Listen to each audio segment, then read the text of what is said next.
Hi there, and welcome to Beauty Over 30 videos. My name is Amanda. I'm the blogger at beautyover30.blogspot.ca. Tell your friends. My mission is to be a better version of the person you see in front of you, and I know I'm not alone.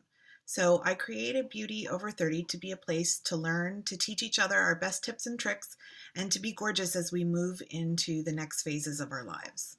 So I'm coming to you from my bedroom, but I hope that I'll be able to increase the visual quality of these videos as time goes on. So please be kind in the comments.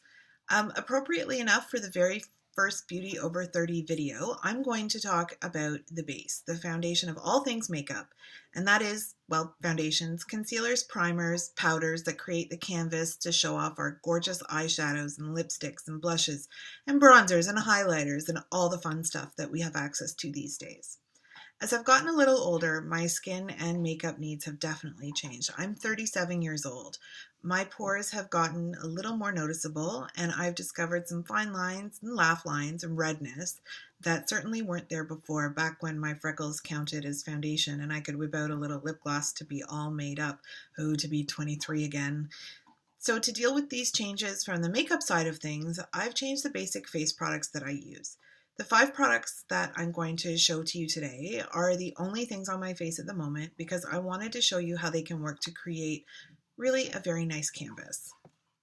So the first product that I want to show to you today is the POREfessional from Benefit. It is a balm that minimizes the appearance of pores, and what you do with it is take a tiny little bit on your finger and you just put it over where you have some more noticeable pores.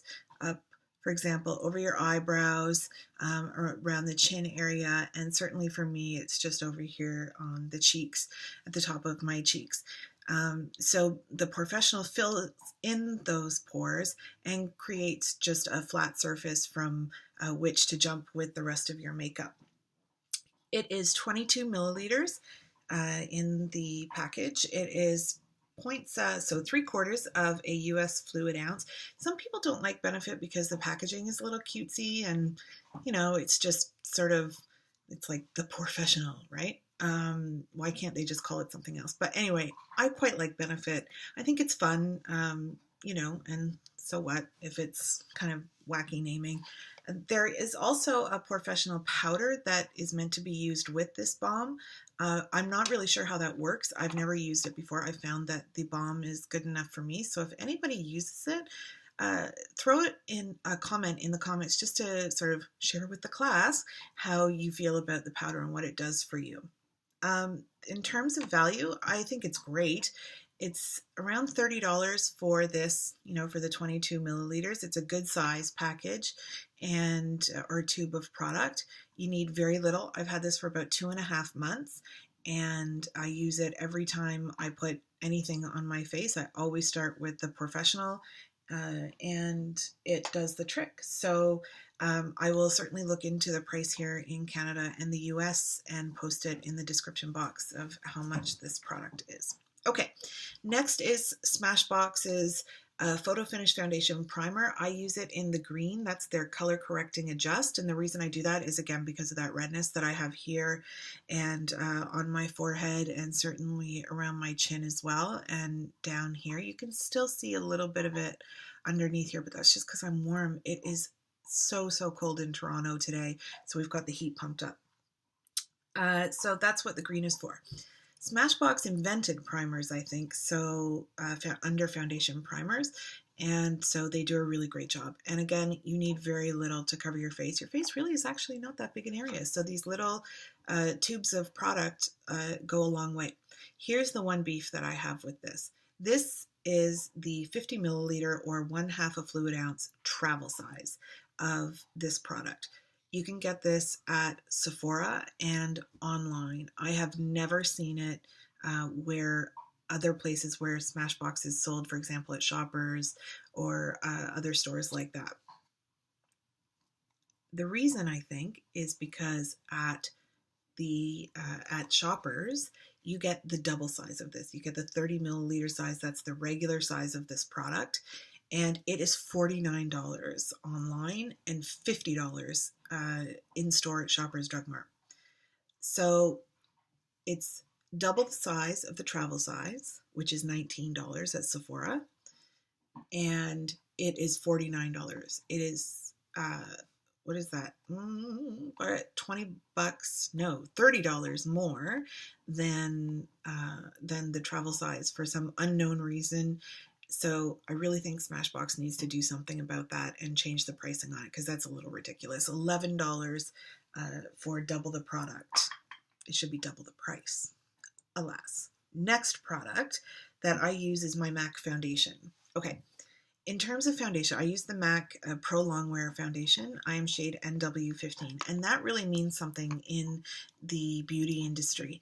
Smashbox's MAC's color coloring system is kind of the industry standard. Everybody knows what an NC45 or an N1.2 or an NW15 is.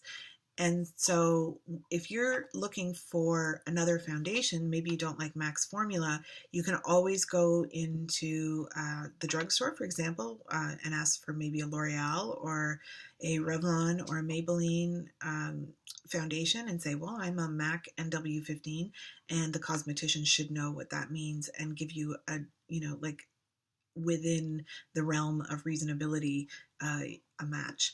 So the other thing that you can do with MAC is you go to their counter, and once you've been color matched, they will give you a tiny little sample like this. See that? Right? And they will label on the back what it is. See, this was an NW20. And they will send, and which of their, this is the Studio Sculpt, and my big one is the ProLongwear. You take it home because the lighting in Sephora and at beauty counters and in the drugstore is absolutely atrocious. It's not real life lighting. So they'll give you a little sample, and you can take it home and check and see if it works for you in real life. And the system worked splendidly for me. And the reason is because originally I was matched to the NW20. The moment, and she put it on and it looked gorgeous and I was powdered and everything, the moment I walked into real light, like I left the store and got in the car and sort of flipped the mirror down just to see if it was still a great match, it was a horrible match. It did not match at all. It's like, this is what I'll use in the summer when I'm tan. And you could just really tell from my face to my neck that this was a totally different color, and it just made no sense. And this was all because of the lighting in the store. So I went back and I said, nope, I need a couple of shades lighter. So I got the NW15, and all was right with the world. So you can do that and go and get your sample and just make sure that it's right for you. The other thing that you can do is, once you've gotten your color match with MAC, or really with anything, is go on to Temptalia, TEMPTALIA.com. And she has a foundation matrix on there. Christine, she's marvelous and does amazing reviews. And the matrix will tell you, what your match is from what your product that you're using right now to another company or another brand's product. So for example, I went online onto Temptalia and I typed in that I have NW15 in MAC ProLongwear, and it matched me to Hourglass's Immaculate Foundation in Porcelain. So I went to Sephora, I got a little sample. It's a wonderful match and I love it, so I'm hoarding it because it's twice the price of MAC. So that's foundation. Go get color matched at MAC, and the world is your oyster after that point. Once you know what your MAC skin tone is, you can use really, you can be matched to almost any other brand in, I would think, probably in the world, because MAC is global. Concealer, I'm not going to get too much into concealer. Everybody knows what concealer does. The one that I'm using is the Stila. It is their Brighten and Correct concealer. I put it, where you put concealer, like where the sun normally hits, just to highlight those areas. It's a shade lighter than my foundation, so you can see there's a bit of a highlight here and down the bridge of my nose and across here, down here, and a bit of a highlight right here on my Cupid's bow. That's the concealer. It also takes away the discoloration that I have here, a little bit of blues and greens on the inner corners of my eyes. So that's concealer. After you've got your concealer on, you do the powdering. Some people don't powder, which is totally cool, whatever floats your boat. I use the Revlon, right now I'm using the Revlon Color Stay Aqua in their translucent, and really all it does is just sets the makeup and makes sure it doesn't slide all over my face. I have kind of combination skin, so it just makes sure that it stays put for the day and everything is tickety-boo. Of course, there are a gazillion different kinds of powders. I've got a Smashbox powder, I've got a Jurlique powder, I've got the one I don't actually have a MAC powder. Next time. So those are the 5 things that I have on my face at the moment. And, so this is the canvas. I feel like I could Vogue or something, but I'm not Vogue. And so that's from where I put on the rest of my makeup. Questions, comments, rebuttals to anything, throw them in the comments. I'll watch them and look for them, and hopefully we can continue down this road together. I'll see you next time. Have a great evening. Bye-bye.